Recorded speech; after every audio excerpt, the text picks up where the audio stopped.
We're live on Twitter, we're live on Facebook, Are we live? on I, YouTube. I think you're muted. We're live. Okay, cool. I think we are live. We are live everywhere. Lit. Hello, everybody, everywhere. And by everywhere, I do mean everybody at home, because I'm assuming we're all at home. Welcome to the Berkeley Poetry Slam. Back at it again for another week online, with the best poetry in the country delivered right here to the comfort of your own home. But before we begin, I'd like to give a shout out to the people that make this work possible, to all of our patrons over on Patreon. I want to give a shout out to Alice Nami, Melody Montgomery, Stephanie Yaboa, Renee Edmonds, Emily Chow, and Calla Lily for risking it for the biscuit with us. I'd like to give a special shout out to Jessica Kozakic for sponsoring one of our weekly workshops, and a special thank you to Alice Grimm and Rebecca Abraham for pledging $100 a month in support of our venue, the Allen Bluford Center for Justice. Without these people, all of our patrons, and people like you sitting at home, having the generosity to donate, we wouldn't be able to keep this work possible, providing these free spaces for artists to create, to share, and to express themselves. So if you would like to donate, you can go to patreon.com/richoakevents to donate monthly. Our average donation is like $11 a month. So like really, if you think about it, for less than the price of a Netflix subscription, you can support this global arts movement that is doing amazing work, with artists, some of which you will see tonight. Yeah, and that being said, we are going to move right into our rules. First, for our poets. Poets, no props, no costumes, no musical accompaniment, but more important than all of that is your time limit. You have 3 minutes with a grace period of 10 seconds to spit your own original work. After 3 minutes in that grace period of 10 seconds, you will be deducted points by our scorekeeper, Becky. After 4 minutes, you will be muted, and I will have to come up and awkwardly recover what just happened. I can promise you it's going to be awkward. I'm going to be in pain. You're going to be in pain. The audience is going to be in pain. Please do not go over 4 minutes. Top 5 poets move on to round 2, our money round, and then we give prizes to first, second, and third place at the end of the night. If you're thinking that's kind of brutal, that's kind of like, well, we have a little cheat sheet, a little, what is that? Like a 1-up mushroom from Mario, like a little extra life called Word of the Day, where if poets insert the word of the day into their poem organically, they get an extra point and a leg up in the competition. Our word of the day is brought to you by Merriam-Webster Dictionary, and it is negotiate, which means to confer with another as to arrive at a settlement of some matter, or to arrange for or bring about through conference, discussion, and compromise. So if you use the word negotiate in your poem during the first round only, you get an extra point. Speaking of points, we have judges.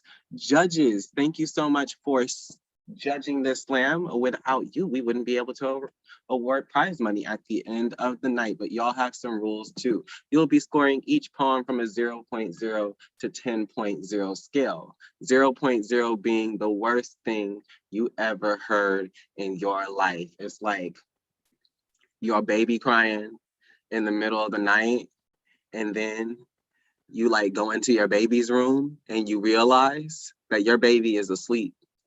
and that there's somebody else's random baby just running around in your house and crying, and then you realize that that baby is a ghost, and now you have to move, and that's just an 8.5. A 10 is the best thing you've ever heard in your life. It is you have a baby and they slept through all the whole night, and you slept through the whole night, and then you got to go to work, and you got there on time, and when you got there on time, they gave you a raise, and when they gave you a raise, they gave you a promotion with it, and when they gave you that promotion, they didn't give you any more extra responsibilities, and that is just a 2.5. Point being, there's not a lot of zeros, not a lot of tens. Score accordingly. There's this thing called score creep, where as the night goes on, and we might be getting more into the vibes, you know, might be drinking a little bit, you know, imbibing and whatever you feel like, the scores start going up. Don't do that shit. It's not fair to the person who went up first when you were vibeless and sober. So to help with that, we will have a sacrificial poet. They're going to go first, and you're going to score them as if they are competing, and think of them as a calibration. So any poems you like more, score them higher. Any poems you don't like as much as the sacrificial poet, score them lower. Lit. And then finally, for you sitting at home, yes, I am coming up into your house and I'm telling you what to do, and you can't do anything about it. But what you can do is like, share, and subscribe to whatever channel you're watching us on, whether it's Instagram, Twitter, Facebook, all at the Berkeley Poetry Slam. You want to stay tapped into what we are doing. Between the Berkeley Slam, Open Slam, and the Alchemy Open Mic, we have 7 open mics and slams every month, and 7 writing workshops, and it's kind of hard to keep track of that even for us. So the best way to keep it involved and keep up with that is to like and subscribe to our channel, so you always get that heads up about what we're doing next. And then even more important than staying and tapped in is staying engaged. Comment on the feed. Let us know how you feel, how much you love these poems and these poets. You got to be more enthusiastic than you would be at a slam in person, because it is dry as hell in these Zoom streets. There ain't no rain, there ain't no precipitation. It's just dry, like Thanksgiving turkey dry. So we need that extra energy to kind of get everything nice. And I don't want to say moist. And I think juicy is even worse, but you get what I mean. The opposite of dry that doesn't sound oddly sexual. Lit. But don't be a dick in the comment sections, because we will block you. Lit. So we have our rules for our poets, our audience, our judges. Now let's hear who is in this slam, and I need like cheers after every poet's name, because we have 9 magnificent poets that are going to be competing tonight, and we have Chef, applause, and then we have Solva, Yeah, and then we have Lyrically Gifted Brother, I know. and then we have Misconception, yeah, and then we have Nicole Tracy, hey, and then we have Symbolic Night, yeah, and then we have Dog Days Are Over, woo, and then we have Alex the Great, yeah, and last but certainly not least, we have Mr. Fun. Give it up for every single poet going to be yeah. competing in this slam tonight. So, are we ready to start this show? I guess not. That's a no, I guess. Oh yeah. Yeah. Woo! Lit. I think some people are ready, but you know, it's okay if you're not ready to start the show, because we still need our sacrificial poet, someone to get you ready for the show. So everybody say, spill the blood. Feel the Feel the blood. blood. Feel the blood. And give it up for your sacrificial poet, Reggie. Yeah, I know them. Yeah, let's go, poet. Oh my God, you look like the host. Mic check. I can hear you. Lit. Examination on roadkill. Its head is separated from the body in the way that reminds me of a popped blackhead pimple that I wish would have stayed unpopped instead of bursting across the glass of the unwashed bathroom mirror. What I mean is, ouch. What a terrible way to fucking die. I saw a rat pour out its entrails on 17th Street, and I swear God became a broken heart that stopped beating all of a sudden. And not a cardiac arrest kind of piece, but with all the violence of rush hour traffic. The road crumbles and snaps bone, and buzzers scream much like brakes grinding against axle, against wheel, against road, against flesh, and then the road again, only a bit slicker than the last time.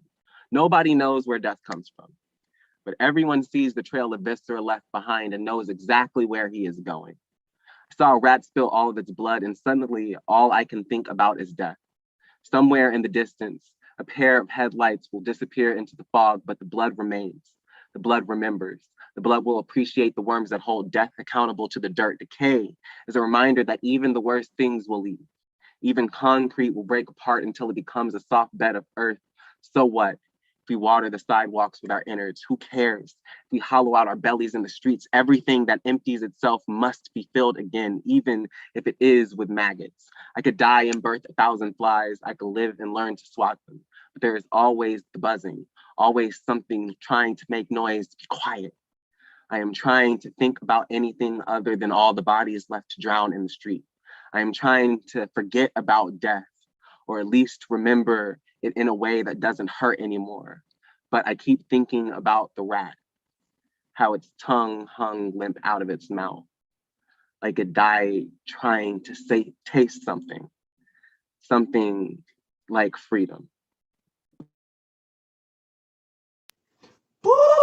Oh my Yeah, God. poet. Go! I don't Fuck know you, that love that piece. poet, but give it up for the poet. Wow. So judges, that was your sacrificial poet. You are now experts in poetry. So I need you to send your scores as quickly as possible to our scorekeeper, Becky. That way we can announce the poet scores after the next poet. Thank you. All right, so we're gonna move right into this slam. So on deck, we have Solva, but give maximum love to your first poet competing in the slam tonight. Give it up for Chef.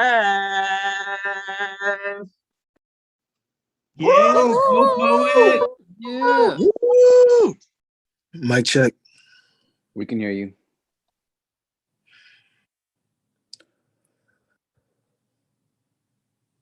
I'm addicted to the pop.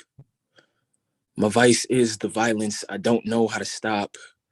I'm always quick to peel a cap back. I smoke more than pressure. I smoke people. Know how lethal a triggering bit of trauma can be. My cousin wanted to be a starter pistol.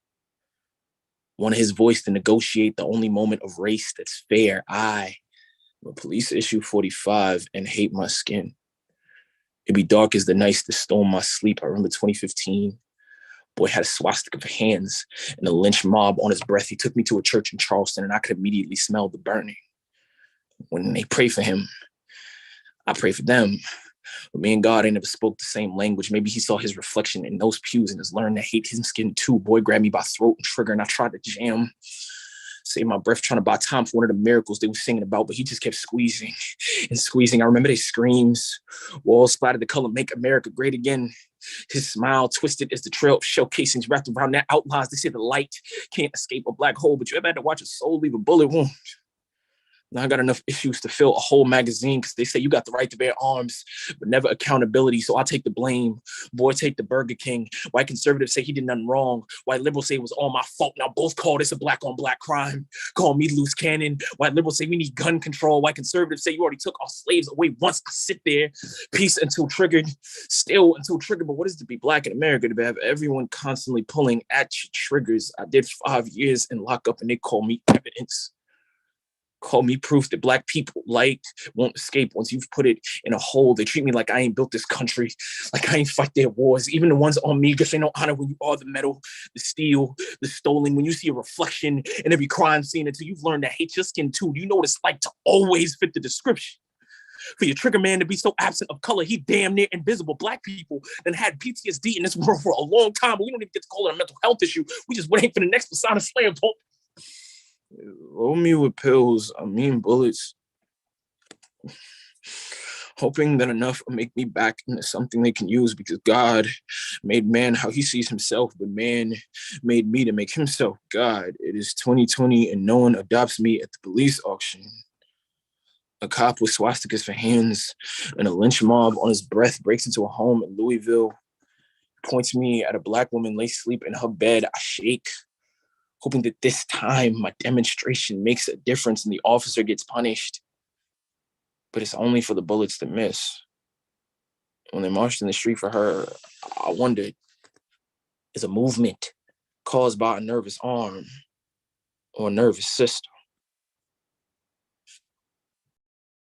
Gang, gang, gang. Give it up for the poet. Go That's Sam! poet. Yo. Yeah. And for reference, our sacrificial poet got a 25.5. I am unbiased, so I will not comment on those scores. Cool. On a completely unrelated note, I just learned that Nick Jonas got more votes for the sexiest man alive than both Idris Elba and Michael B. Jordan. And to quote my best friend, I wish that I could tell such a blasphemous lie to myself. Because what? Anyway, back on track, lit on deck. It's gonna be a lot of this today, y'all. On deck, we have lyrically gifted brother, but give maximum love for our second poet in the slam. Give it up for Soba. Yeah, poet. Get it, poet.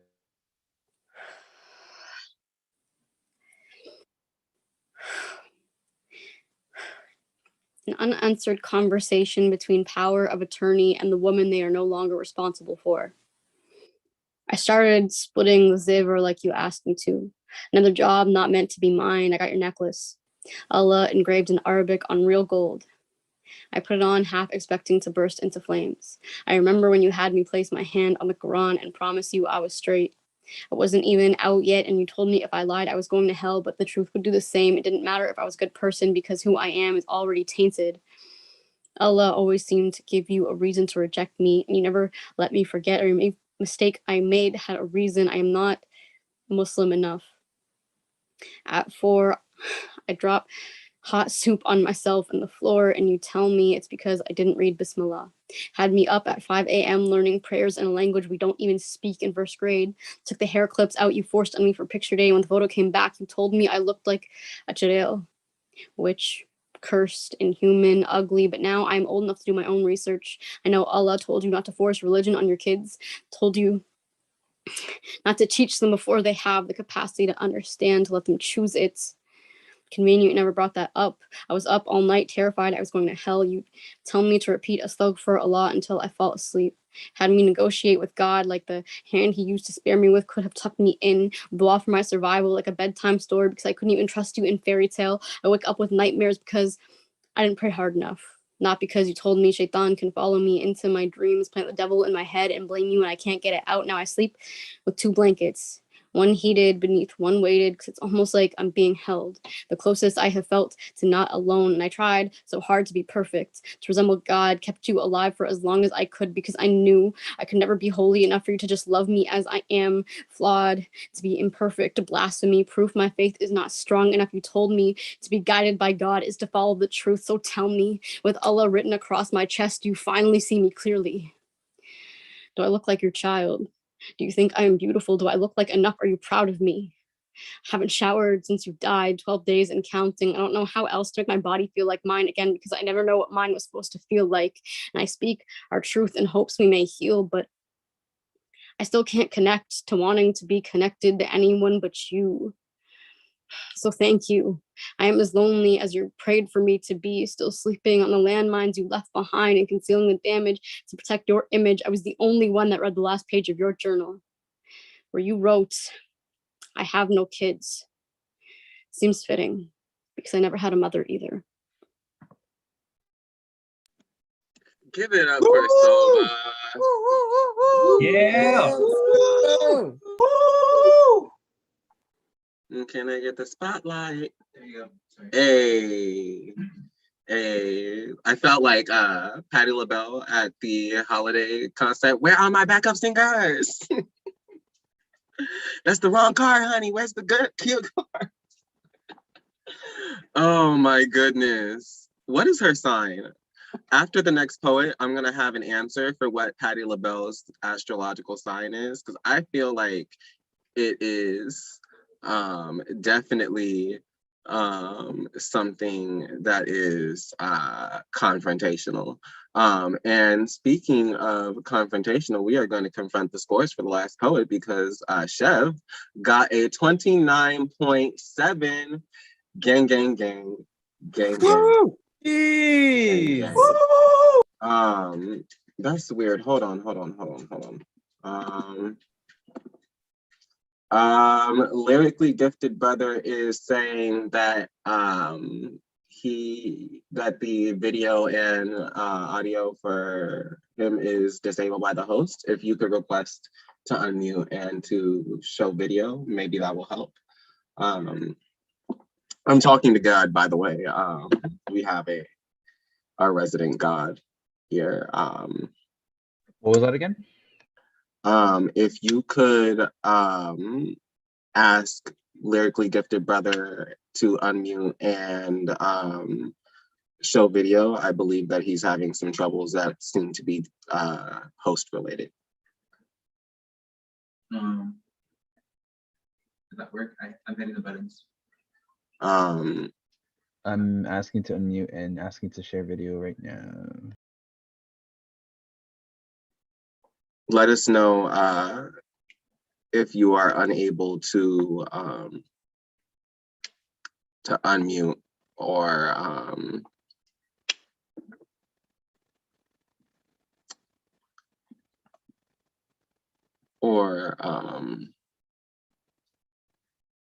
We love technical difficulties. Jeez. Technical difficulties. Okay, so we are going to come back to Lyrically Gifted Brother because technical difficulties. It's not doing it. He's gonna leave and come back. We're gonna continue with the show. So we're gonna do on deck will be Lyrically Gifted Brother. Hopefully, fingers crossed, fuck tech. Please don't. Like, I know what Facebook's trying to be the new fucking Neopets or whatever. So maybe that's it. I don't know. But we'll see. So on deck. I got it. Oh, you got it? Yes. Lit. So we're not gonna skip Lyrically Gifted Brother. So on deck, we have Misconception, but give maximum love to our next poet coming up on the mic. Give it up for Lyrically Gifted Brother. Yeah. Go, poet. To the co-workers, that's a heartbeat, a blink of an eye, a breath away from getting their ass whipped. I'm from a beautiful island called Nakayualta, and no need to negotiate, but I'm gonna book you a first-class trip.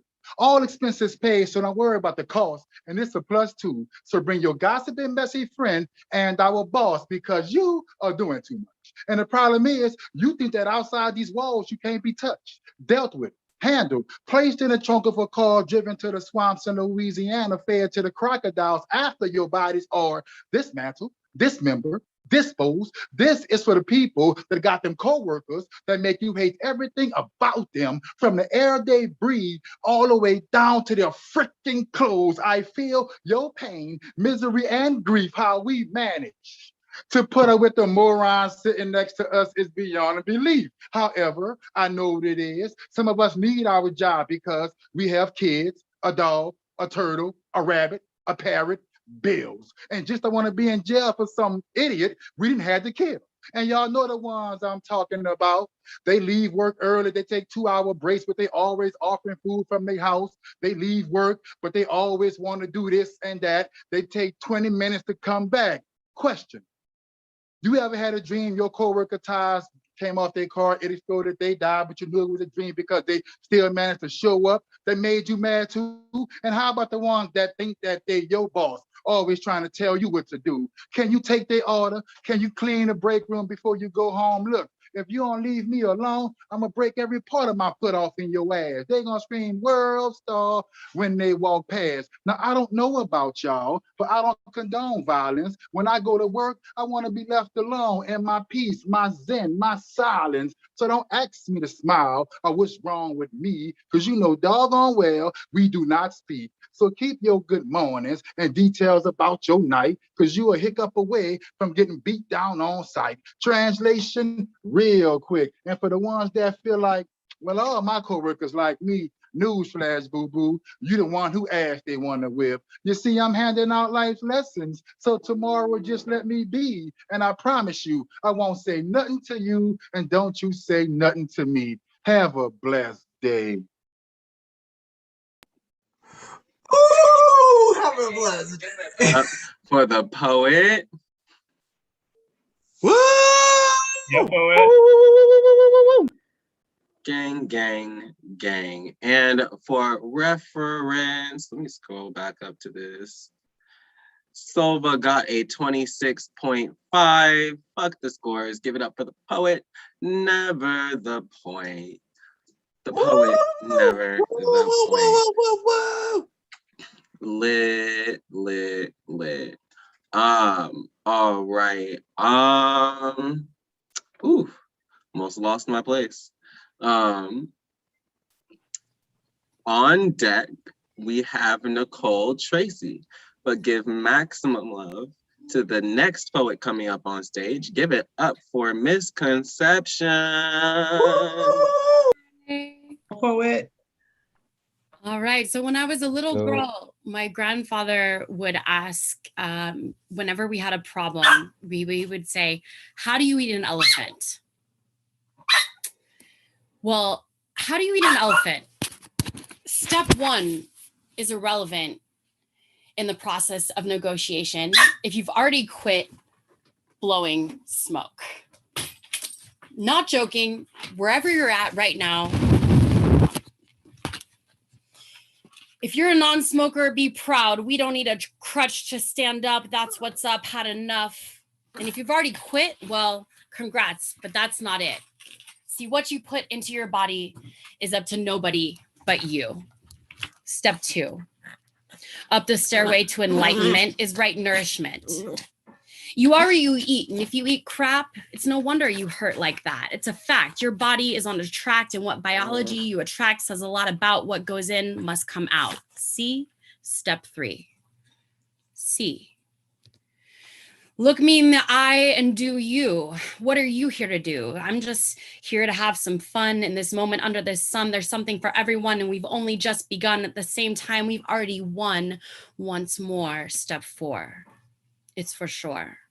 This land is our home since before Mother Earth was born. Now not alone, we rest on her throne. Yes, we are the chosen ones, sons and daughters of the sun turned to man, here to defend our own acre of land, do all we can to work hand in hand with the soul lifespan, trust in this divine plan, and take care of the sand, fire, water, and air so we can all dare to survive.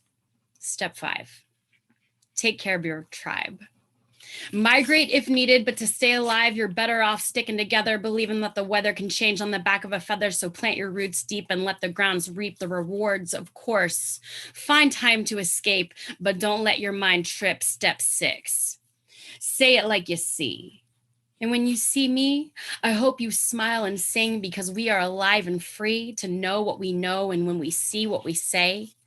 Yes, we may disagree, but we can all agree to look away so that we may be on our way to a pathway of step 7, heaven.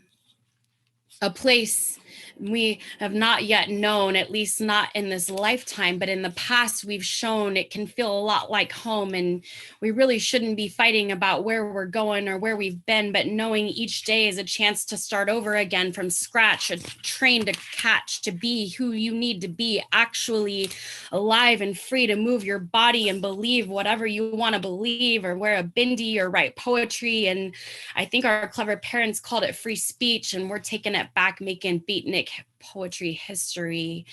And if this path is still a mystery, let me remind thee, for those of you who are not yet ready to be so free, step 1 is just to quit blowing smoke.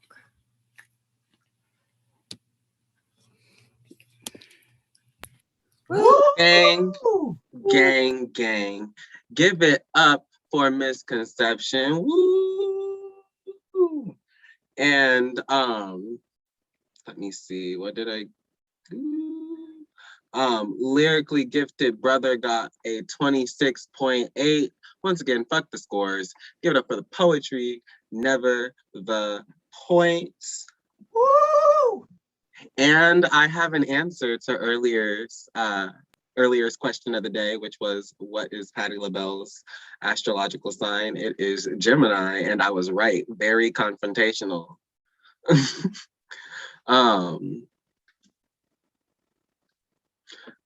Yeah, lit. Let me scroll back to the list, because on deck we have Symbolic Night. But give maximum love to the next person coming up on stage. Give it up for Nicole Tracy. Go poet. Woo! Mic check. We can hear you. America loved everyone until they could not make them American. You can't drop letters and have someone look more like they belong here.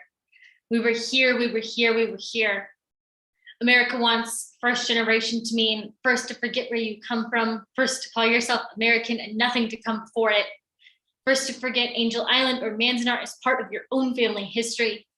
America wants to forget their own history of exploitative labor, systemic oppression, forget their foundation of selective freedom, selective justice, and violent racism. America wants me to forget, apologize to them instead of demanding reparations. We were here, we were here, we were here. America loved me as the model minority until it didn't. America loved me until I spoke up, until I stopped smiling, until I said no. I am here, I am here, I am here. America said they loved me as the news rolled with China virus, kung flu, and hate crimes. America says forget. Forget the yellow peril. Forget we called you terrorist, a traitor, and not citizen anymore. Just forget, just forget, just forget. I wait at the metro for my morning commute, and a man sees me, thinks, outsider, opens his mouth to ask me, did you see on the news? Orientals are facing discrimination because of the flu. And this is before the week in Atlanta and San Francisco and Indianapolis and New York City, and insert city here, insert city here, insert city here. And quiet. I do not negotiate my identity with strangers. I hold my breath. I do not exhale. I do not cough. I do not tell him it has gone on for over a year now. He tells me he wants to witness violence so he can be the one to intervene and stop it. All I hear is, I shouldn't be afraid. I'm not the one he wants to inflict violence on today. I'm not afraid. I'm just angry. Gang, gang, gang, gang, gang, gang, gang, gang. Give it up for Nicole Tracy. Woo! Yeah, poet. Lit. And for reference, Misconception got a 24.8. Fuck the scores. Give it up for the poet, never the point. Lit. Before we continue, let me tell you about something that like I think is really cool that we do here. And I do mean every Wednesday, except for like, are we doing a show next Wednesday? No, it's the holidays. Thank God. I'm gonna be cooking. So except for next Wednesday, you know, like holidays and stuff like that, you know, we have families too or whatever. But every Wednesday, except for next Wednesday, we have a writing workshop before our show. And you don't have to participate in the slam in order to come to the writing workshop. And you don't have to be a poet in order to come to the writing workshop. You can be any type of writer or any type of artist. And I think you could all benefit from the prompts in the space to create. And did I mention that these workshops are free 99? They will always be free 99 because art should be, creating your own art should be free. We are not going to charge you to create your own art. That's whack. That is wackaroni and cheese. That is wackaroni without cheese, which, I mean, I'm lactose intolerant, so maybe wackaroni without cheese, but like, then why do you have the wackaroni if you don't have cheese? Never mind. Never mind. I'm gonna go on a whole tangent. Wow. Somebody messaged me about the phrase wackaroni and cheese. I want to have a conversation that I can't have on the mic because it's going to take up too much time. But on deck, we have Dog Days Are Over, but give maximum love to our next poet coming up on stage. Give it up for Symbolic Night. Woo! Yeah. Woo! In a slam one day, I heard Shorty say, all lives matter. Yet, Black lives matter, but only if a piece of us exit her lips, you know, the ones that's never full. But I guess she only have to receive a piece for a score because Black trauma is a sport to them.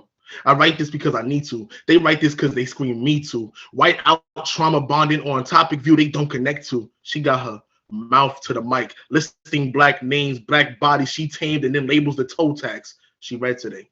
You know, the last time I saw a white guard, a Black body was in an outline. Now here she go, puckering up them lips, swallowing her whole flow. The Black meat meets her expectations, her reparations, covering that Confederate flag, screaming, I don't see color. You hear that? That's white privilege. I said, Black lives matter. Then the Brad asks, why not all lives? I said, why do you condone in the Black kitty cat if you don't care that 9 kills lives, but so willing to resurrect us, to gain accolades that you get off our labor, the outsiders to a cause with a different effect. You hear a Black poet, then put us in a certain lane, snapping our pain, then number us as a game, platform us to gain attention, but never rightfully accommodate us. You want to be the first of first, the first to showcase us, and then brand us like artistic slaves. Christopher Columbus into graves, pick us for cottons, then rest us in coffins. Your lips never get parched from consuming our greatness. And they say history repeats itself. Even with the claims that Black lives matter, you still steal our dignity like Christopher stole America, like you stole our trauma for a criteria you was never meant to be in. Now imagine. You enter a slam and use it as an opportunity to fake being our ally. When in reality, you speak in silence. When our deaths become louder, your understanding and response is noted. Your actions spoke to my words with horrors. You sampled our struggles like the Tuskegee experiment while siphoning our swagger and sanity. Then you reinforce racism by saying, make America great again. This justification is in relation to a scientific racism study that argued that we don't experience pain as white people did. We are expected to die and get over it. Oh shit, I get it. We die. They get over it. The pain's different. White girls' tears combined with white boy fears that their white privilege won't get them through poetry. So they turn Black, so they actually spoke to my words. Now imagine if this was a different America, like one where Kyle would be punished for his crimes and Tamara would be alive, like walking outside Black with no fear, like the color role switch where I could say, you thought you'd be white in Black America? Try again, boy. As if a Yankee would even let us doodle such a timeline in this field. Do all lives really matter? Gang, gang, gang, give it up for Symbolic Night. Woo. Yeah. Hey, all right. Let me see what some scores are. Holy crap. Nicole Tracy got a 27.4. Once again, fuck the scores. Give it up for the poetry. Never the points. The poetry, never the points. Lit. Let's see. Where is my handy dandy host checklist? Lit. Wow, we're doing good on time. On deck, we have Alex the Great, but give maximum love to the next poet coming up on stage. Give it up for Dog Days Are Over. Go poet. Mic check. We hear you. But I can't highlight you. I need you to start your video.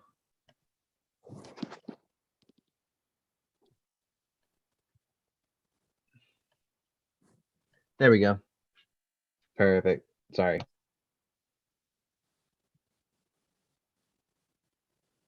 Homophobia horrors me into fine-tuning my gaydar, razor-sharp accurate.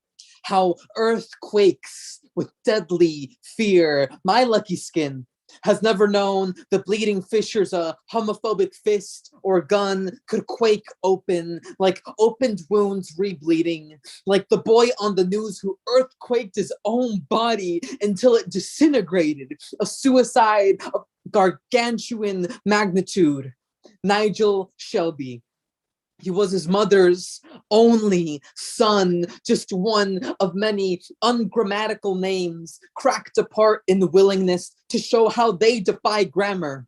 Homophobia can internalize ungrammatically, like afraid of your own ungrammatical iridescence. Ungrammatical because homo and phobia can chimera as one beast and fissure you in hollows between jagged teeth.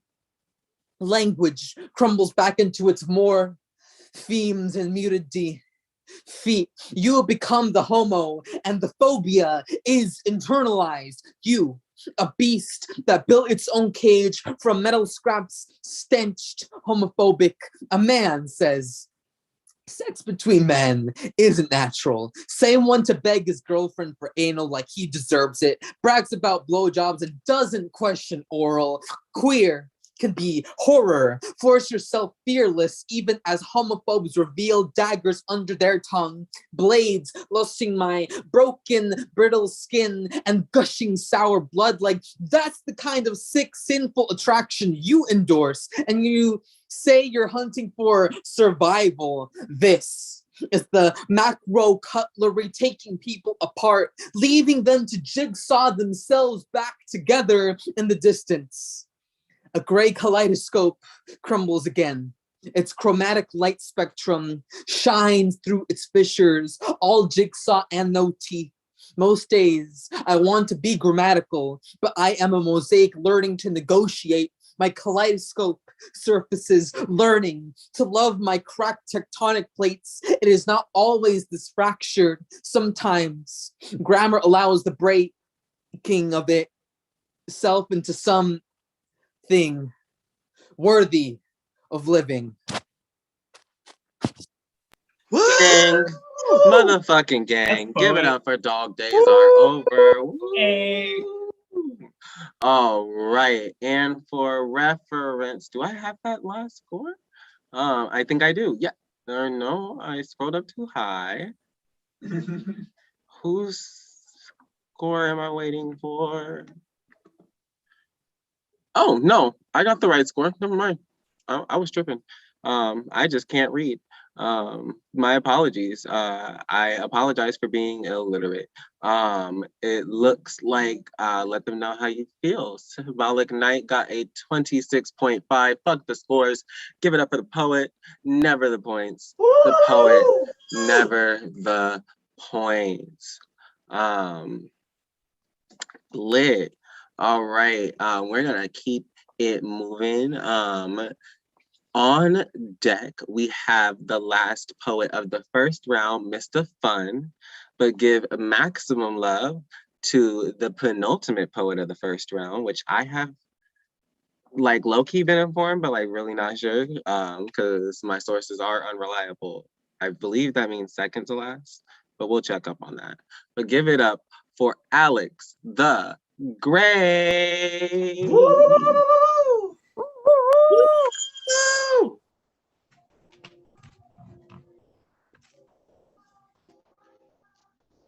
Can you hear me? We hear you. The baby mama poem. You bed wench. You seething rye and foul smelling spirit. You just don't let baby mama sit right on your tongue.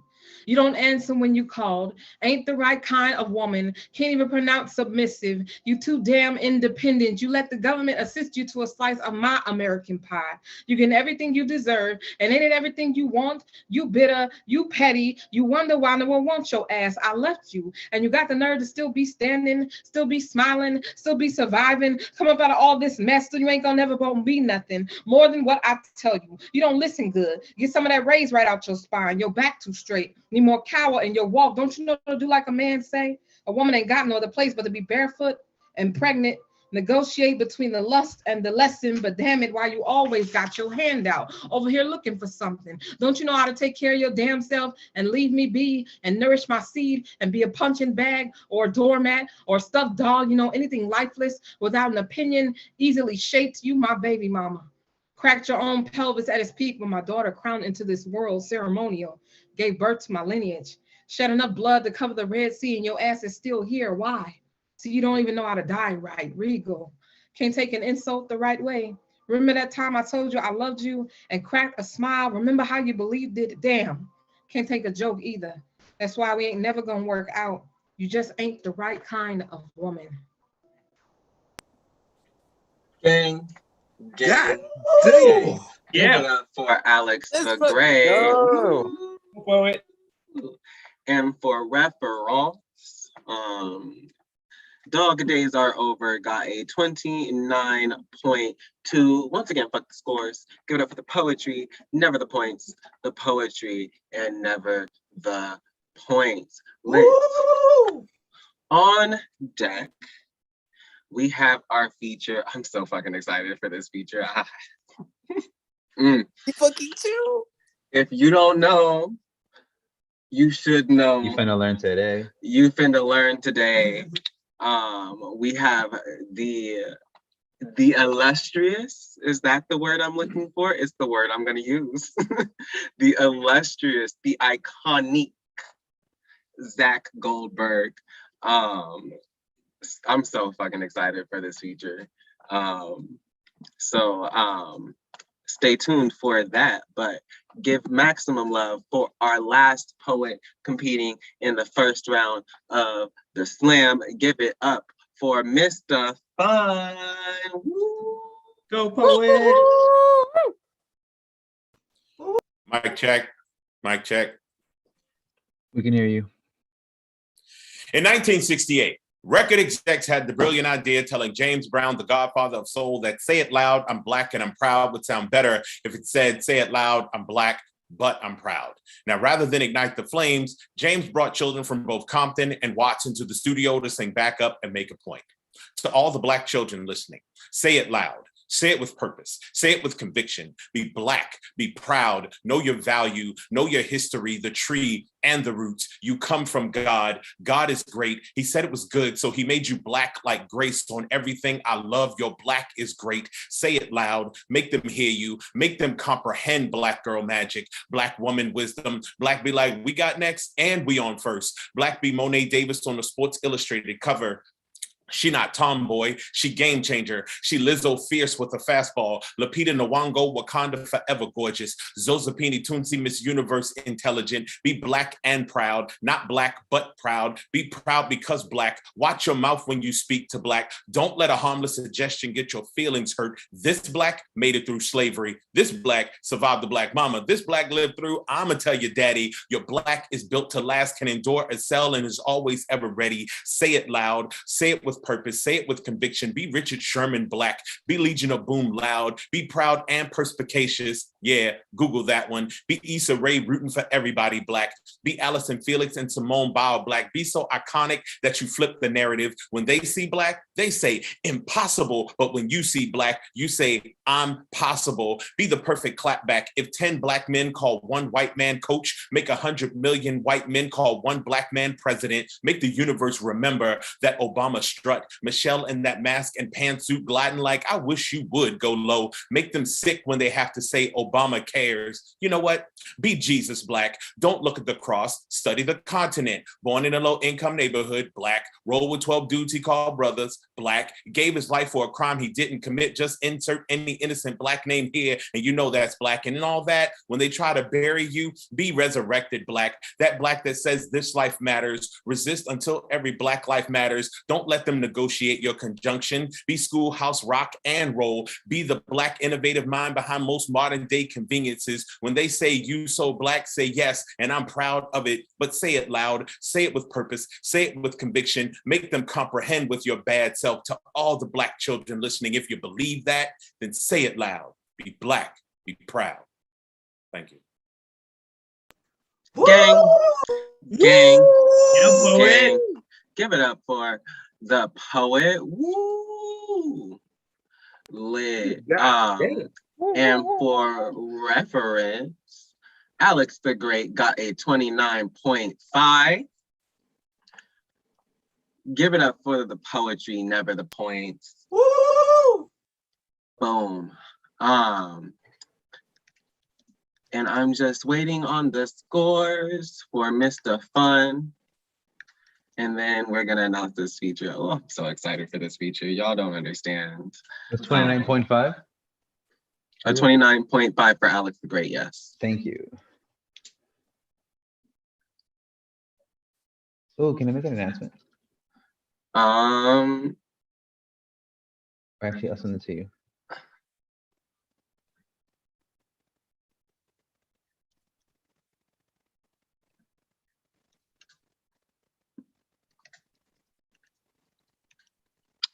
All right.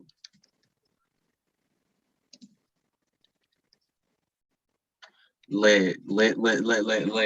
So Mr. Fun got a perfect 30.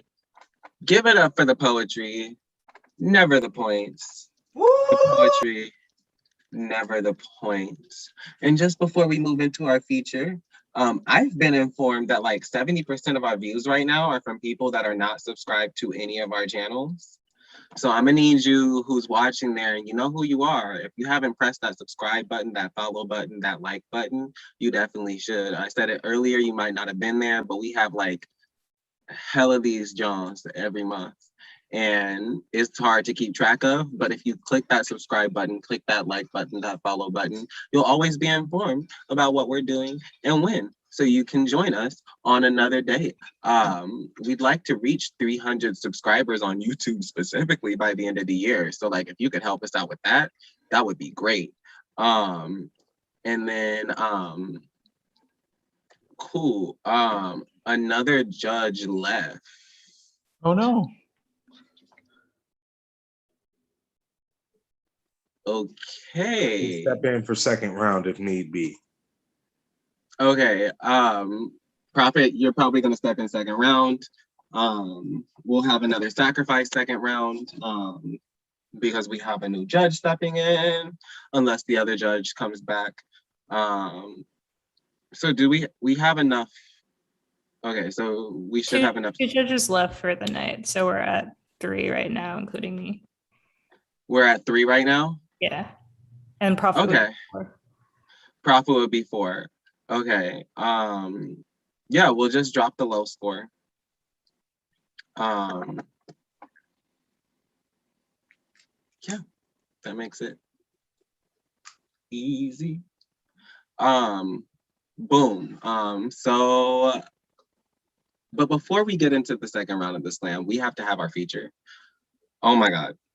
Our feature tonight is Zach Goldberg, AKA Gak Zoldberg, AKA Zacchaeus, AKA Jeff. Before I read his bio, I just want to say I miss Zach so much. Oh my God, we were on 2 teams together for Berkeley Slam. Actually, the last 2 Berkeley Slam teams. Hopefully we'll be able to get one together in the near future. But oh my goodness, we were on 2 teams together. Zach is not just one of the most talented poets I've ever met, but one of the most skilled poets I've ever met. He just does shit and you're like, what?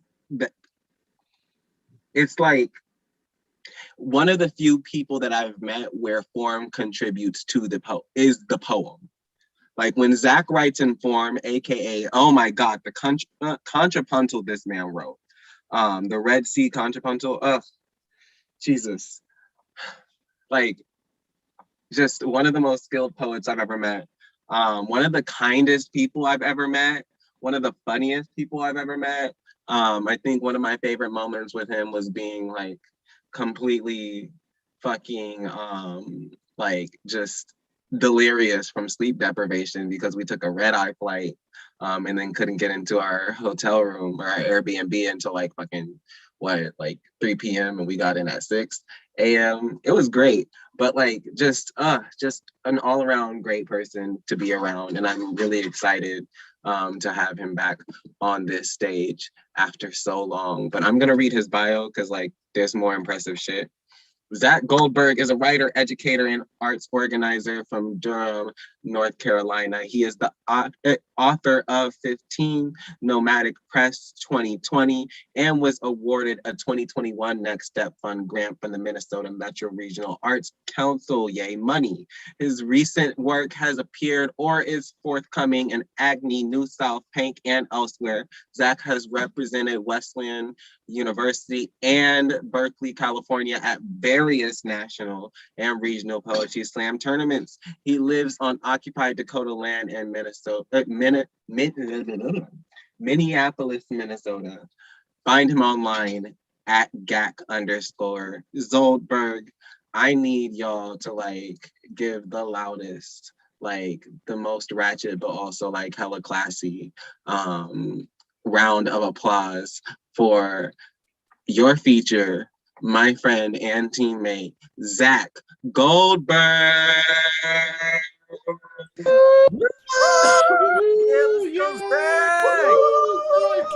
Spreadsheet daddy. Thank you so much. Yeah, I saw that spreadsheet in the pre-show. I was like, I recognize that spreadsheet. That's real. But thank you for that introduction, Reggie. And I also just like want to thank all the freaking poets who have been reading so far tonight. Y'all are amazing. This has been an awesome slam. I have not been able to get to go to a lot of slams recently, so I'm really grateful to be here. Thank you so much. Yeah, as Reggie mentioned, I am currently in Minneapolis, Minnesota on unceded land of the Dakota people. So it's 2 hours later for me. And when I lived in the Bay, I would always complain about how late slams went. And so now I'm like 2 hours later and I'm like, oh man, but I'm psyched to be here. So thank you. I'm gonna do some poems and I think I'm gonna try and do mostly new shit. So I'm excited about that. Yeah, I've been writing a lot of like weird pagey form stuff and I will read some of that, but I'm gonna start with a little bit more of like a slammy poem. So this poem is after a couple different people. There is a very famous slam poem on YouTube called Explaining My Depression to My Mother. That's by Sabrina Benayem. And then there is another amazing poem that is after that poem called My Mother Explains My Depression to Me. That poem is by RJ Walker.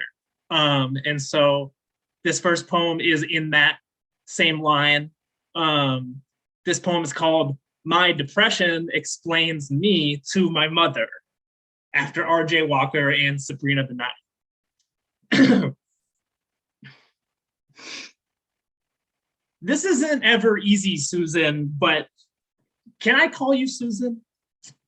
This isn't ever easy, but I've been meaning to reach out. We need to talk about your boy, your son. Don't worry, He's not in trouble, at least not that kind of trouble, though I wonder if the past year has cracked the fine shell of him. You and I, we haven't met before, and while he may have spoken of me, I'm sure he was not generous, but believe me, we are good friends, though he calls me chemical imbalance. You can just say cognitive record skip, caesura in the gray matter. I'm here to warn you, your boy is, how do I say this? Susan, your son answers every question with a question. He gets nervous whenever he's in a room with only one other person. If he tells you the truth, it was a mistake, a magic trick for an audience of one, an escape of minuscule proportions. I've tried to be a friend to him, but the concept does not translate. Susan, he forgot dance floors. He no longer believes in windows. I wanted so hard to make this easy, held him close as a small bird in my chloroform hands, my gentle, gentle knives. But your boy, your son, sorry, what was his name again? He tries to exit through each lapse in conversation. He grinds his teeth in his dreams, and he rarely dreams. Not much is where he once was, just a dull, wet spot, just a rag of a boy. There was a time he thought to bind me with a chain of hydrocarbons, tried to sweep me out in a flood of synthetic serotonin, but I'm not so easily replaced. You know as well as I do that there's no substitute for a mother's love. And is it true he barely calls you anymore? Susan, do you remember the calls? 3 a.m. from someone else's bathroom tile, needle sick in the emergency room. How are you sure that was your son and not me? After all, I am with him most days. He carries me around like a stone at the bottom of a lake, like a crow on fire. Some days he opens his mouth and I snap his lover at the neck. What a rush to be in his throat each morning and watch from his coffin each night. We're so blood close. I think he's convinced we are family. So I'm reaching out to tell you, we need to talk, Susan. He calls me mother now. Thank you. All right, that was a poem that is about depression, which I don't know if any of y'all can relate, but I definitely went through some really hard times these past couple of years. Go off, sis. Yeah, definitely. I also want to say that I feel a certain way about writing about trauma. And I recognize that that poem is really heavy. So I try to write poems that have an exit route, if that makes sense. And I wouldn't write poems like that if I didn't feel like I could perform them. So that's what I would leave you with. And therapy is great, and medication is great if that is what you're into. So cool. All right. I'm going to keep reading some poems. This next one is a little bit more, a little bit shorter. This poem is called Ninth Plague, and it borrows a line from Eduardo C. Corral, who's one of my all-time favorite poets. I am an Aries, which means I'd rather be destroyed than ignored. My mother loves to tell the story how as an infant, I once bit down on her breast when she raised her chin to chastise my older brother. Attention is my currency of choice. Never mind its proximity to violence. I grew up wanting a reason to kick, to be kicked. I grew up believing there's a scientific explanation for everything that happens in the Bible. Pillar of salt, column of fire. I learned that an act of God can be predicted by the movements of large bodies, a simple trick of astrophysics. 3 days after the solar eclipse, my mother calls to tell me the Torah scrolls have been moved from our synagogue to a safe location. This must be the end of days. I mark the blood over my door. I brace myself to be passed over. Unseen hand that blots out first the sun and then each firstborn son. What makes my brother such a worthy offering? Can't I tempt a destroying angel? Can't I sit on the receiving end of wrath? Tremble if God forgets you. Tremble if God remembers. Darkness was the ninth plague. And then there was violence. Thank you. Yeah, that poem is called Ninth plague. Yeah, so I'm Jewish, and I have definitely been writing a lot about being Jewish, and specifically being Jewish in America, and specifically being Jewish in America and being raised in the South. And it's just such a complicated tangle of like being both the prey and the predator at the same time. It's just like really interesting stuff for me to write about. So that's what I've been doing a lot recently. This next poem is also about that. This next poem is also a form poem. This is called a pantoum, which means that there are lines that repeat one stanza down. So you'll hear a line and you'll hear it repeated or slightly altered one stanza later. So this poem is called From Here. My folks ain't from here. That's what I'd say whenever asked why my accent doesn't drip molasses thick, why vinegar and pork fat are absent from my parents' kitchen. I never asked them why my accent isn't like theirs either. We're all transplants, all absent from our parents' kitchens and mother tongues. I played Southern once, like them, but either we all translate the synagogue song or America severs our mother tongues. I played Southern one summer, spit bluegrass, wished I could forget the synagogue songs. America never was. It's a myth. Years after my parents' last road trip summer, split gas, blues, I bet they can't forget the drive south. Their thread unspools like a myth in the years since their last road trip. There's a science to it, knowing how far to drive until a threat unspools from a question. Are you from New York? Are you a Jew? There's a silence to it, not knowing which history will silhouette the evening. Once more, the question, are you a Jew? Are you from New York? Yes. See how we speak, how we sit in history's silhouette. This evening, one more promised land lies through its teeth, and I see how it speaks, how it spits, how we don't belong, yet everywhere we've lived, a promised land lies through its teeth, a shrill voice that sounds of home. What can I say? I don't belong anywhere I've ever lived, in Minnesota or California or North Carolina. If my shrill voice sounded of home, what would I say? I'm from thick dripped molasses, vinegar and pork fat, from Brooklyn and Russia and the countries before, but my folks aren't from here. That's what I'd say. Thank you. Poem is called From Here. Yeah, just spent a lot of time thinking about growing up in the South and what it means for my parents to be two Jews from New York who come down to the South and move there. So yeah, I also acknowledge I'm doing a lot of mom poems. I think all three of my poems have mentioned my mom, so shout out to moms. I'm gonna do another mom poem. I'm gonna do another Jewish mom poem. So this poem is an ode, which I love, and it specifically is an ode to Barbra Streisand's nose. So not just Barbra Streisand, but Barbra Streisand's nose in particular. And if you're not familiar with the long, complicated history of the negative racial stereotype of Jewish noses, this may introduce you to that a little bit. So yeah, this is an ode to Barbra Streisand's nose. Also check out Barbra Streisand's nose, it's amazing. Oh, sparrow proud, crooked claw, oh, funny girl on the funny girl's face. The first time I saw you, holy weapon unsheathed from beneath Fanny Bryce's leopard print collar. Hello, gorgeous. I recognized you immediately from my grandmother's knowing smile, her Brooklyn accent, my mother's soprano.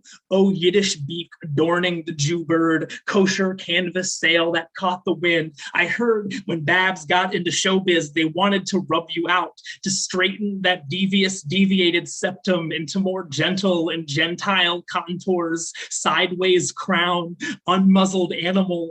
The inventor of the modern rhinoplasty was a German Jew named Jacques Joseph. He knew folks would pay through the nose for the cut, the newest craze, a chance for admittance to the country club. You're an old story, the same hooked bill that killed Christ, cracked God dead, and yes, maybe a cousin or two complied, tried to disappear their Jew, but no nose job can unknow its own mug. Barbra sliced a letter from the center of her name rather than part with you. Oh, clipped wing above her top lip that can peck, sniff, but never got snipped off a cliff's edge or a knife's tip. Oh, mountain on the side of a mountain, my mother sings in the shape of you. Celestial wedge that catches the light, all glamour and suffering and music, a temple built out of insults, mast of a ship going somewhere they can't follow. Thank you. Yeah, that poem was weird, but definitely interesting. Barbra Streisand. All right, cool. Well, I'm going to keep going and I'm going to try and keep the evening thematically consistent and do another mom poem. So I apologize, but that's what I've been writing, I guess. This is also another form poem that I wrote. And yes, it is a LaCroix, Reggie. It's fucking midnight here. I'm not drinking. Jeez. Okay. Yeah. All right. Well, I'm gonna share my screen for this one actually. This is, let me see if this is gonna work. Thank you for giving me screen share powers. All right, are we good? Can we see this? I can't tell if people are chatting right now, but I guess it's a yes. Oh, okay, yeah. Oh, we love this. Thank you. Okay, so this is the poem I'm gonna read right now. This poem is called Matrishka, which is a Russian word, and the form is also called Matrishka. The idea is that the word mother runs through the entirety of the poem, and it's two halves that fit together. So it's a bit of a long poem, so stick with me, but it all works. I hope. Anyways, this poem is called Matrishka. When I was very young, I remember asking my mother to show me the long scar across her abdomen. That's how your brother was born, she said. My mother was split open by doctors and out came a son, or so I was told. It was very confusing. The only mother I knew who could snap in half so cleanly was a toy, a Matrishka, the Russian meaning little mother.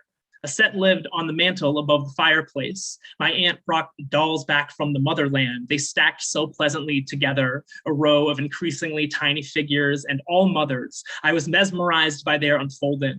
I'd take the largest, plump, rosy-cheeked mother in my hands and twist, and suddenly out came a small forgery, and then another mother and another. This chain of breaking open continued. Each doll split until I had mothered an entire lineage. Was this what the scar meant? My brother, a cut. Mothers say when your first is a cesarean birth, your next must be as well. My mother disagreed, so I was born without a cut, without a surgeon. She was left unsplit, final mother in the set. Slight and stubborn, the gall to give birth to two sons, mother at the end of a severed river. The dolls open, I lined the mothers up along the mantle like a family reunion. Such violent motherhood, to look back and see the hollowed out shells that mothers made for me. So is it over now? The long act of mothering children, to watch them cleave in two. Mother who is unbreakable, smallest, irreducible mother, formed to fit inside her own splintering. Mother, the thinnest bolt of lightning. Mother, the head and tail. Mother to both. The last mother left alive, but how mother becomes mother. Mother, mother, mother. Broken mother rebuilt. Wooden mother, central to each mother. Tender fracture mothers make. Memory unfolds a mother. Time is horizontal, an arrangement of mothers on the mantle, a happening which mothers every happening before it and every mother that follows. Now I begin the careful act of remothering, fitting the broken dolls around themselves, each mother deliberate in her precise container, which is itself a mother. Nothing is displaced or excessive. How clever of motherhood, to be displayed in a single line before it is reshelved. Mothers live on a continuum. This is how it works. My wound becomes my mother's wound, and in return, her past becomes my story, my scar. My mother texts, "I love you like a potato loves the ground," an old saying from the motherland. Admittedly, I'm lost in a dead language's idioms, but I take it to mean motherhood buries itself deep in the dirt of me. I let it grow there, hiding at my core. Mother, I'm frightened. I don't have your grace or your gratitude. I can't hold so much. Mother, I envy your ability to be so close to me without being me. I wish I could do that. Mother, I can't open and stay whole, can't give and keep a piece of myself. When I try to define motherhood, it breaks and emerges from its own belly, more concentrated and exquisite. I become a mother, and why not? Can't I snap into a song? Can't I open and reveal a smaller, sharper secret? The mother at my center. Finally, they all rest. The illusion of time dispelled. The world we inherit from our mothers is the same one we borrow from our children. Thank you.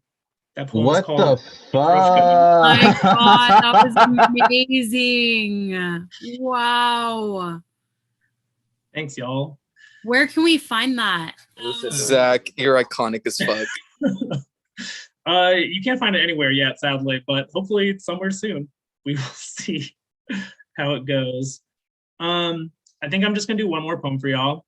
And before I do, I want to find the things that I need to say, which are, firstly, thank you.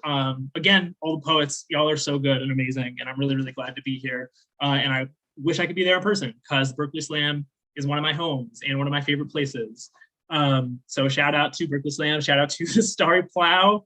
Literally was my home for a while, lived like 2 blocks away. I was there all day. Shout out to the Rich Oak Alchemy crew for putting this together. Did y'all hear they put on 7 shows a month? That is so much work. So definitely sign up for their Patreon or give them money or subscribe or whatever they said that they wanted you to do. Do that stuff. Also, quick plug for my own shit. I do have a chapbook. It's called XV or 15. It's out from Nomadic Press. They're based in Oakland. I would love if you could buy it. I would really appreciate that. How much is it? Fuck, I don't actually know. Oh, it's $13 on their website. Only $13. On You their can't website. afford not to buy that. Yeah. Or just like find me on Instagram, find me on Twitter at @GAC_Zoldberg.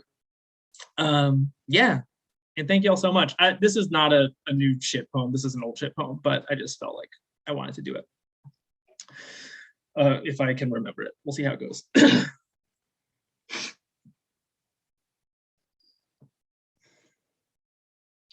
An ode to blacking out in 5 drinks, in which each drink is an erasure of the drink before it. First drink.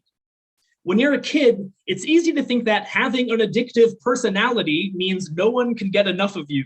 Then you grow up and your poetry professor tells you to stop writing poems about whiskey because there's nothing interesting about the fact that you're a drunk. When I first learned about alcohol-induced amnesia or blacking out, I was still able to stop myself from it. I spent my nights creating new mixed drinks and good memories. I can't forget the first time I had just the right amount. And it didn't have to be alcohol. It could have been anything. It can be an addiction before it is ever a vice. Because if I swallowed it and finished it and it didn't kill me, it must be some kind of medicine. It must be the first thing worth my good health. I'm not remembering the other night perfectly, but there is a trap door beneath my feet that no one has the key to. I can't open it, not even with a drink. Not even when I offer to give up my entire body. All the same, praise to the bottle sunrise. Praise the best friend therapist so designated by this mixture. Praise the Lyft driver, this unlucky ferryman crossing the river Styx. Poor old God, when I am unable to make the passage, he does it for me. Second drink. When you think having an addictive personality means no one can get enough of you, your poetry tells you writing about whiskey is interesting. You're a drunk.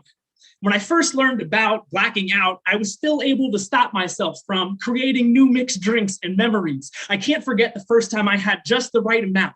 Anything can be an addiction, because if I swallowed it and finished it and it didn't kill me, it must be the first thing worth remembering. There is a trap door beneath my feet that I can open with a drink when I offer up my entire body. All the same, praise to the bottle, best friend, therapist, so designated by this mixture, praise the Lyft driver, this unlucky ferryman god. When I am unable to make the passage, he does it for me. Third drink. An addictive personality means no one can get enough whiskey. When I black out, I stop creating new memories. I can't forget because I didn't first remember. The trap door can open with a drink when I offer up praise to the bottle, best friend, the designated driver, this ferryman god. When I am unable, he does it for me. Fourth drink. Addictive means when I can't open a drink, I offer up praise to the bottle. Best end. The designated driver is God. I am unable. He does it for me. Fifth drink. When I offer to be the designated driver, I do it for me.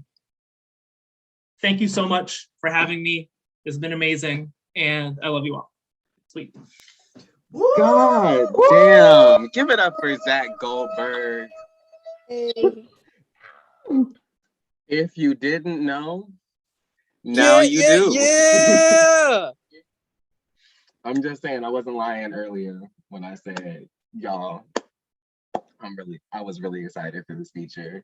And oh my God, all of the things. But we have a second round of our slam. But before we go into our second round, I want to take a moment to honor a longtime friend, community member, patron, poet of Rich Oak, who recently passed away. John Romankiewicz, also known as Dusty J, recently passed away suddenly. So we want to send all of our love and condolences to his family and friends and everyone who was touched by the light of his life. I can say personally that Dusty J was one of my favorite people to have been able to interact with over the last couple years. So yeah, that really hits home. So if we could just take a moment of silence for Dusty J.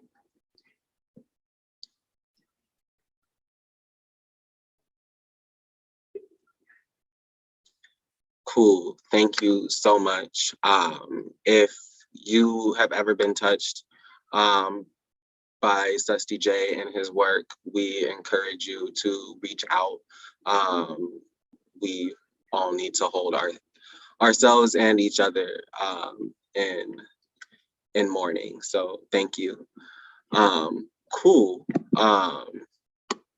Not to like totally switch the vibes, but to totally switch the vibes. We have the second round of our slam coming up right now. So we took the top 5 poets from round 1. If you did not make it into round 2, just know that the scores were like incredibly fucking close across the board. So please come back next time.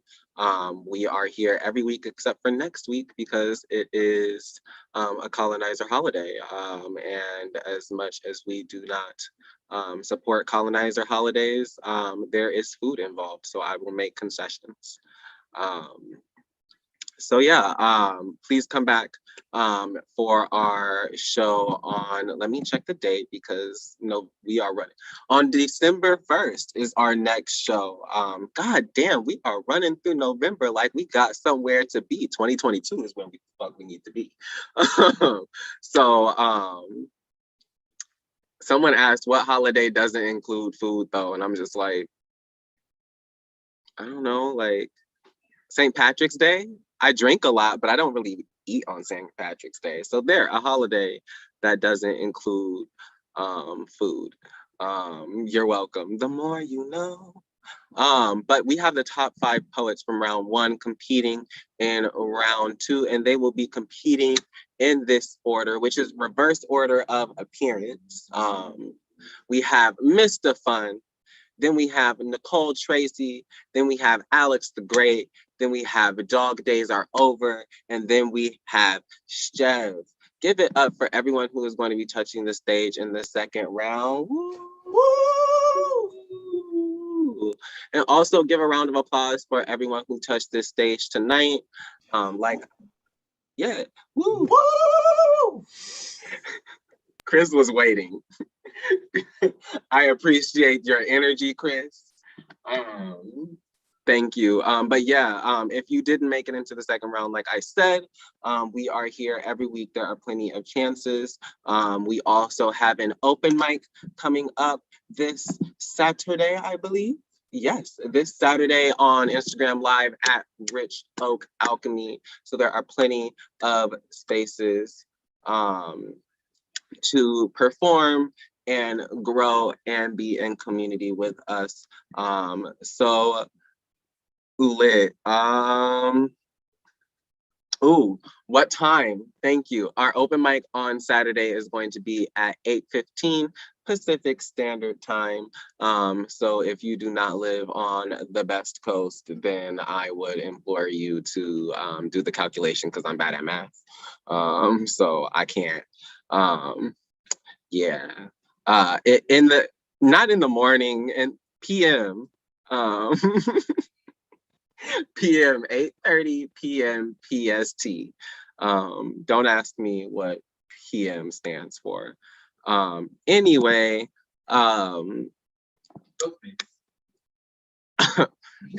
PM does not stand for Postmates. So we're gonna jump right into the second round, round 2. So that means that on deck we have Nicole Tracy, but give maximum love to our first poet of the second round. Give it up for Mr. Fun. Poet. Mic check. Microphone check. We One, can two, hear one, you. two. We can hear you. Okay. When your child is born with special needs, learning to be a father takes practice. I'd only been at this dad thing a year and 2 days with a daughter when Jonathan was born. It was 18 months later when the doctor questioned his development. I didn't know what to do with this. You see, autism has so many labels, but no real definition. I didn't fully understand the word father yet. I never knew what one actually looked like. So for the next few years, I would pretend. First lesson, be patient. Hold him tight. Count to 10 when his world is frustrated. For me, counting to 10 helps me focus. Most of the time it works. We are both still learning. Always have a backup device when the tablet batteries die. We both love music. His favorite is PJ Masks. So of course, I had to learn to sing the theme song when counting didn't work. My voice is the calm in his world. Next lesson. When out in public, be careful. Not to say he has autism. Sounds like he's condemned. Remember, people mean well, so just smile when they try to drown you in their misdirected apologies, or when they say, you're such a good dad, like there's some social promotion for just being present. I had to learn. You should never contemplate leaving, although maybe my father would have stayed if my needs were special. But I guess I never needed a father to hold me, to catch me, to kiss me, to tell me he loved me. I sure as hell didn't need him the first time the doctor said autism. Hard lesson. His absence taught me best. It's apparent leaving is not an option, but trying to be a good father when you're suffocating in your own daddy issues is a continuous learning curve, a steady imbalance of highs and lows. The more I feel like I'm doing this dad thing right, the more I feel like I wasn't good enough to be a son, and people still ask me, how do you do it? Truth is, I learned to be MacGyver, just keeping together with gum and a paper clip no matter the episode. Like the first day of middle school, Jonathan became lion roar outbursts. He couldn't tell me what was wrong. The fate of his world world depends on me. I only had seconds before the school system becomes minefield judgment, labels him problem child, tries to school him alternative. It's time to be a hero. I rig my arms to become shelter, hold him tight without restriction, count backwards from 10 to try to calm him down, sing that line from his favorite song, PJ Mask, it's the PJ Mask, over and over, hoping this makeshift comfort is enough this time. The love in my voice splices through. Jonathan joins in. Crisis averted. His world is saved. As a father, every day I am still learning. So on the fly, I chase him, catch him, kiss him, tell him I love him. No one ever taught me. It just comes natural. And since we're being honest, I get jealous sometimes because even my son has a better father than I do. Thank you. Gang, gang, gang. Yeah. Give it up Let's go, for the poet. poet. Lit. Lit. As you can probably tell, I have bundled up in a blanket because my living situation, where I'm at is cold. It's like really Billy. It's really Billy. It's really chilly, and I think it's because the bars tonight have been so cold. So like ice cold bars. So keep it up. Lit. Someone said, "Oh, it's cold, Reggie. Is it cold in California?" Yes, it's cold. I would die in Minneapolis. Let me tell you something. I have no business going anywhere east of the West. Like, no, I don't have, if it gets colder than like 70 degrees, I don't want to be there. Like, put me in the middle of Death fucking Valley for all I fucking care. Because it is too fucking cold. It snowed where you're at? No, we're not doing, no, we're not doing snow. We're not doing sleet. We're not doing ice. We're not doing anything that like hypothermia. Like, why? Like, I can't do it. Could never be me. God didn't build me to be in the cold. That's what, I don't know what he built me to do. I don't know what I'm here for, but I know it's not to be cold. That's what I know, because I can't tolerate it. It's the one thing that I cannot tolerate. You heard my rant on the weather. And now you get to hear somebody else's poem, because on deck, y'all like that segue? Because on deck we have Alex the Great, but give maximum love to the next poet coming up in the slam. Give it up for Nicole Tracy. Woo! Yeah, poet. Let's go, poet. Mic check. We can hear you. Content warning for sexual assault. The rape apologist says to the survivor, he's not blaming me, just the red solo cup being so irresistible, the game for being so much fun, my hand for being the perfect fit for the cup, my mouth for wanting to drink, my blood for having such a high alcohol content, my voice for saying how much I love the taste of my own drink, my words, even though they didn't tell you the best way to try my drink was to kiss me, but you for kissing me anyways. He's not blaming me, but asks what I was wearing in the same breath. He's not blaming me, just the clothes I was wearing, how I wear them, because my confidence was just so attractive. He's not blaming me. He's just blaming me for loving myself and dressing how I want. He's not saying it was my fault, but tells me I was foolish for thinking my own bedroom would be safe. Blames me for feeling comfortable. Blames me for mistaking comfort and safety. He says it's not my fault, but says there is nothing sexier than a girl who is comfortable. As if comfortable means I've let my guard down. The rape apologist asks me his name, as if the name of my rapist absolves him of all guilt. Asks me, I'm sure, as if I don't know my own body. I tell him my body knows what it feels like to not belong to itself. My body knows better than him. My body knows better than him, despite his attempt to make me believe something else. The rape apologist blames everything and everyone except the rapist, but says he doesn't blame me. Says not all men, but asks why more rapists aren't convicted, doesn't ask why his behavior enables them to walk free, doesn't ask how he could represent something of a larger problem. The rape apologist is right though. Not all men are nice guys. Not all men will walk me home without ulterior motives. Not all rapists will be convicted. Not all rapists will even see the inside of a courtroom. The rape apologist says he doesn't blame me, just everything about me. Says it's not my fault, but he wants to say it is. Gang, motherfucking gang. Give it up for Nicole Tracy. Yeah. And for reference, ooh, it's getting a little bit more chilly. Oof. Yeah. For reference, oh my goodness. Mr. Fun got a 29.5. Fuck the scores. Give it up for the poet. Never the points. The poet. Never the points. All right. We are going to keep it moving, keep it grooving, shuffling, and smoothing. Oh my God. I do not have. Oh my God. What just happened? Oh my God. Alex Green. Okay, no, I couldn't find my host checklist and I realized I had the wrong browser open. I opened up Microsoft Edge. So please don't sue me, Microsoft. I love your products. I use them all the time. On deck, we have Dog Days Are Over. But give maximum love to the next poet coming up on stage. Give it up for Alex the Gray.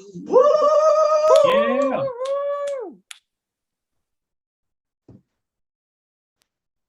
Blessed be the mother, the tireless one, the essential worker, the one who never sleeps, the one who carried the seed, who nourished the tree and waters the roots, whose prayers have continued to carry you. Blessed be her soul. Be it a whisper in the wind or the whistle in the hymn, she is a song of worship, to be praised, sacred, preserved at all costs. Bless the single mother, the God of resourcefulness, nurses everyone but herself. While you were busy complaining about what's for dinner, she was turning manna into a feast of thanksgiving. She be so given and everybody be taken. And she just keeps smiling. Make sure her babies want for nothing. Blessings to the widow, the one now navigating without her life mate, feeling shipwrecked while still at sea. No room to recognize her feelings while life is still moving, which is to say, her environment cannot dispel her sadness. She is drowning in grief, yet throws her children a lifeline, lets them ride her back to safety, doesn't question the circumstances, only is grateful for the second chances, give her strength in the rebirth. Sing her song despite the reverb. Blessed be the new mother, the one who had no model, no compass to guide her, but took the potter's clay and made a home. Blessed be her home. Let peace sanctify her bones, resilience rest in her palms, and she embrace herself when the world will cast her off. Let her know that she is not alone. She is graceful, the epitome of joy. Mama's laugh is still healing at best. Her love language is sacrifice. Watch her twist her tongue out of her own dreams another time. Turn your tears into praise. Take your stress and make it grace. Give her flowers while she yet lived to smell them, be it Mary or Ruth, Keisha or Chantel, Lula Mae or Dorothy Nail, my lifeline, or Marilyn, who birthed me, even me, Lord. Bless me, oh Lord. Blessed be the mother, the ram in the bush, the one without an excuse. Young angel, lest you should heed her advice. You were somewhere sitting in the belly of a well, head lowered and tucked your tail, when she came and rescued you from yourself. Woo! Gang, gang, give it up for Alex the Great. Yeah. Lit. And Nicole Tracy got a 28.2. Fuck the scores. Give it up for the poetry, never the points. The poetry, never the points. I'm gonna put this lighter down. Y'all didn't see nothing. I feel like a caterpillar or something. Like I feel there's like, my neck looks weird, but we're gonna go with this because I also feel cozy. And if there's one thing that I advocate for now, it is comfort above all other things. Yeah, and we're all at home, shit. I bet you're like at home wrapped up in a blanket. Why can't I be? So on deck, we have our last poet of the night, Chev, but I did check and I was right. So give it up for our penultimate poet. Call back. Give it up for Dog Days Are Over. Woo! Yeah, poet. Mic check.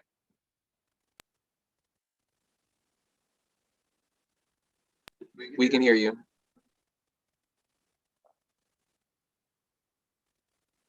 I witnessed news falling dead weight into my heart-soiled palms. Quote, 38-year-old man arrested in connection with hidden cameras at UCSD, November 2019. Electronic eyes hidden in co-ed farm apprenticeship showers. I'm reminded why my 15-year-old sister must carry a taser and pepper spray with her, attending San Francisco Art School. She's a bold, kaleidoscopic, cunning fox in a city of hungry wolves with human hands for paws, armored with Zeus's pink electric instrument and inferno aerosols of fiery crimson liquid pepper. And by pepper, I mean vigor and blemish. And by pepper, I mean assail. And by pepper, I mean assail and bombardment.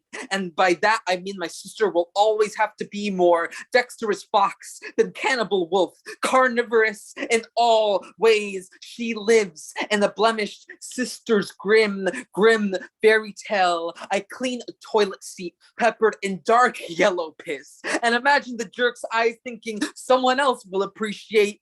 They don't have to worry about turning bathrooms into a more colorful place to shit. And by shit, I mean discharging all the undigested patriarch in me to leave me a cleansed body, a filtered cell, and pestled mortar. And by shit, I mean the nonsense of this piss amber confetti bullshit. And by shit, I mean shit. And by shit, I mean the man's soul who made clothless, consentless girls the stars of this sickening show. And by pepper, I mean pepper roots grown in my gardening job, rooted to the farming women and how they remind me of cunning foxes, rooted and how they're forced to be shapeshifters, the nicknamed sinful witches, rooted in rotted zombie roots of macho bullshit, tainting this world's stagnating veins. And by shit, I mean even when I smell toxic masculine shit, I don't witness the entire blood-curdling panorama of misogyny because other men baptize me in piss pools of machismo and said, Hector, I now baptize you in the name of the male preacher, the hot hollow male son, and the male Holy Spirit for forgiveness of your boys will be boys' sins. And the unwarranted gift of the Holy Spirit crucified my every shape-shifting limb to worship a dead macho god before I revived my divinity of hold the fuck up. Didn't know that was never sacrilege, was never shit. And by shit, I mean how even when I spit into this piss pool, the body of this torrent piss ocean is still unblemished, carnal, wolf. And by shit, I mean I should not silence my holding hungered wolves accountable.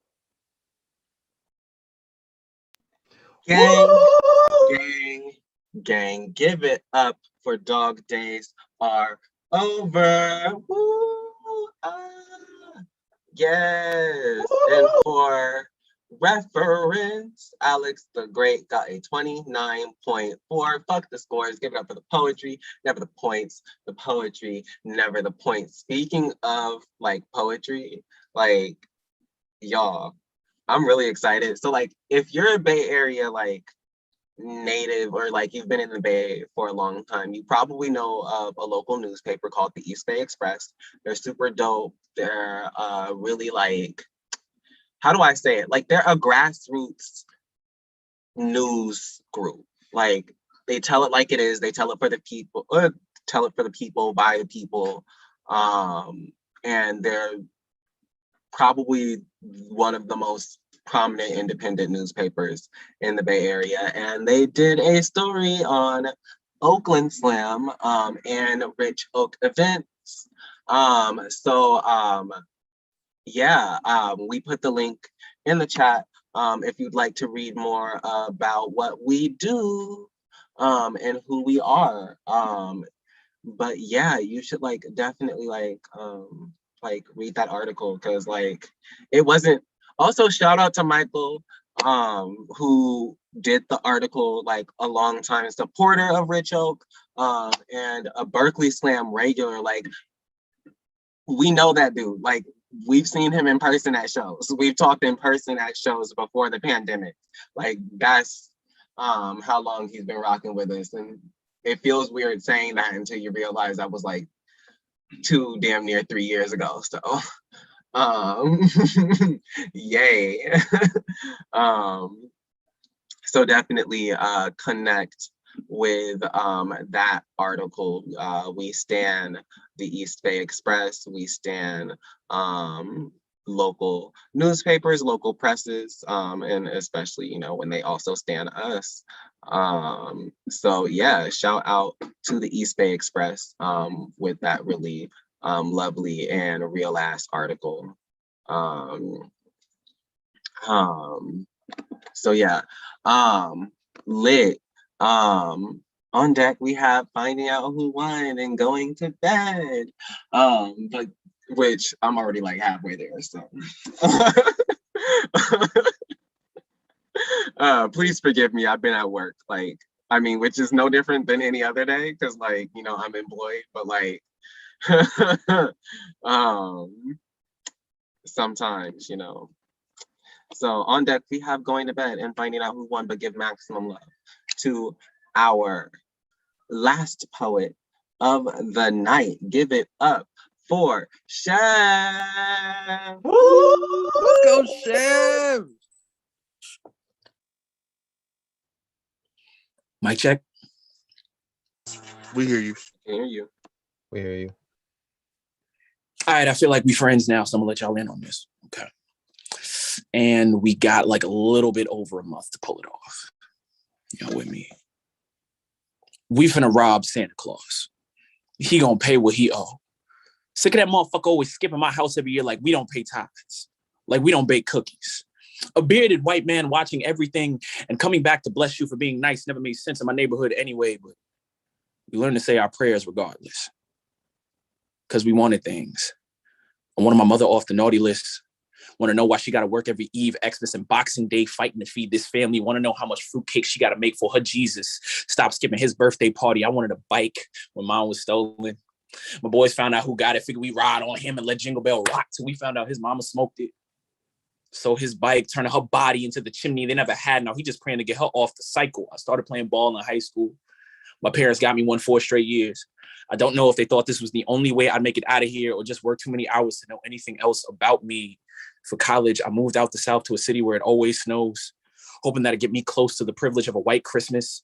It's hard not to be the Grinch and whenever you walk in your shoes is a green mile. Back at home, my father's chestnut skin was roasting like an open fire because 3 unwise men with stockings over their heads opened fire trying to take our gifts and his presents. I found out from streets that always seem to hear everything but don't ever see nothing. Asked my mother why she didn't tell me. She tells me it's more important that I focus in school like me, training to be a good Christian capitalist is still more important than our fucking lives. And I'm fucking tired of this bearded white man skipping over my house like he ain't paid our fucking tithes. Xmas supposed to be a birthday party, but the Jesus I see get no candles. This cross is to bear and burn under, more likely to be in a box by the age of 25 than to receive one on December 25th. No carols, just Karen singing till sirens ringing. So fuck it. If we can't bring Santa to the hood, then we bringing the hood to Santa. I run in the North Pole with a long nose, till everybody freeze. Had them elves looking like lawn gnomes. Lord knows the pain of people who done prayed for everything and gotten nothing. Now I'm not for bluffing. I'm packing bodies from the North Pole down to Wall Street. It's a stocking stuffer. Load the bag and get the sleigh. Jack Frost will be in the way. Miss calls under the mistletoe. Every kiss begins with K. This Christmas, my hit list, a wish list of Christmas,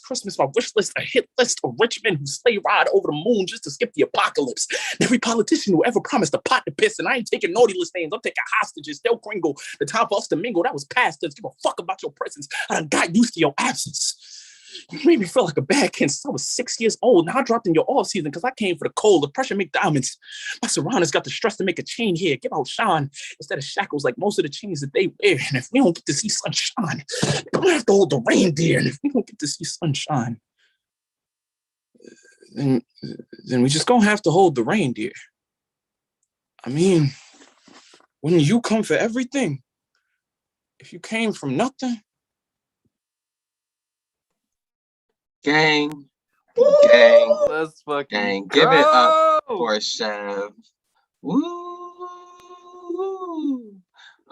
And for reference, Dog Days Are Over got a 28.9. Again, fuck the scores. Give it up for the poetry, never the points. The poetry, never the points. And can I get that second round score for Chev before I announce the winners?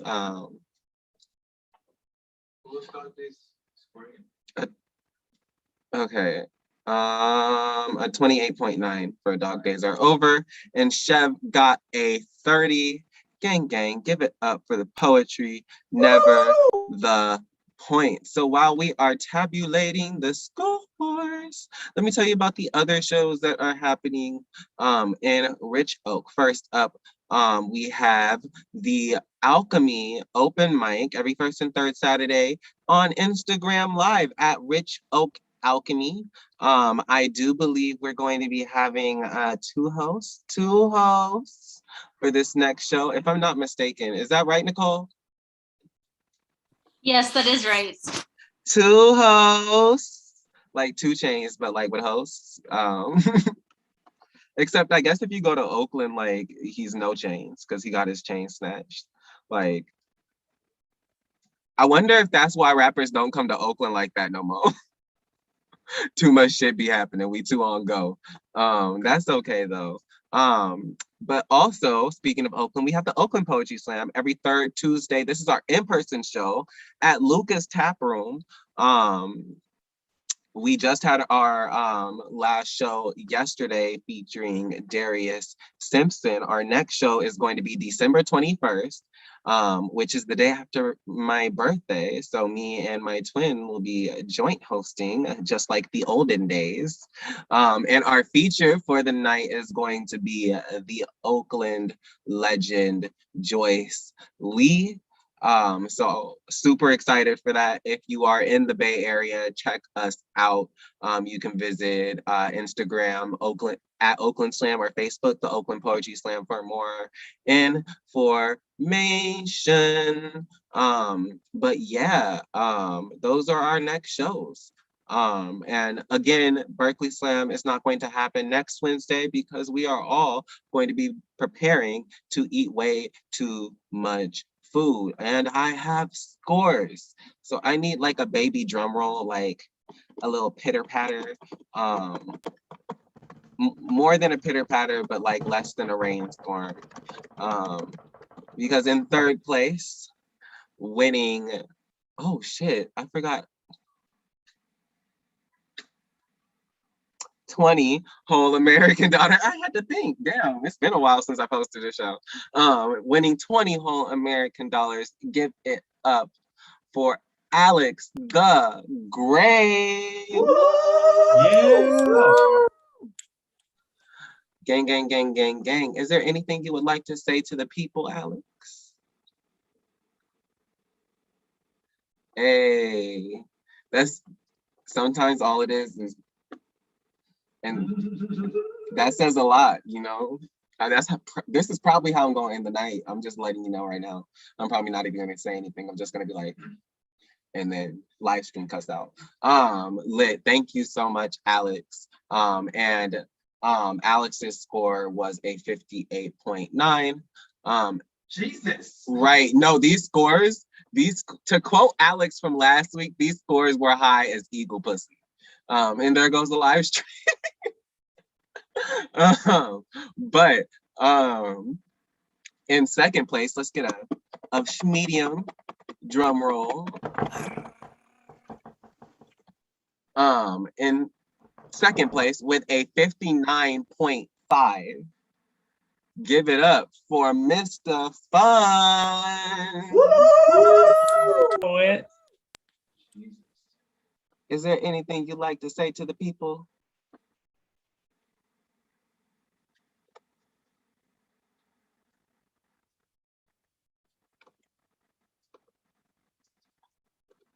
I guess not, but thank you so much. And congratulations. Alex said, Mr. Ain't No Fun if the homies can't have none. Stop. I didn't even read that before I read it out loud, and I'm upset that I didn't read that first because I might have kept that to myself. But lit. And then I need like a louder but not too loud because your roommate is awake, or should not, is trying to sleep at least. I need that kind of drum roll. So there we go. In first place, winning 50 whole American, at least I hope they're American dollars. Give it up for Shaq. Yeah. Oh, we love you too. Thank you so much, Chef. So congratulations to all of everyone who placed. Congratulations, Alex, Chef, Mr. Fun. Thank you to everyone who touched this stage tonight. Thank you, Zach Goldberg. Thank you, Sova, Symbolic Night. Thank you, Misconception. Thank you to all of our judges. Thanks to our scorekeeper and every our live streamer, our bout manager, every single person who makes this show run.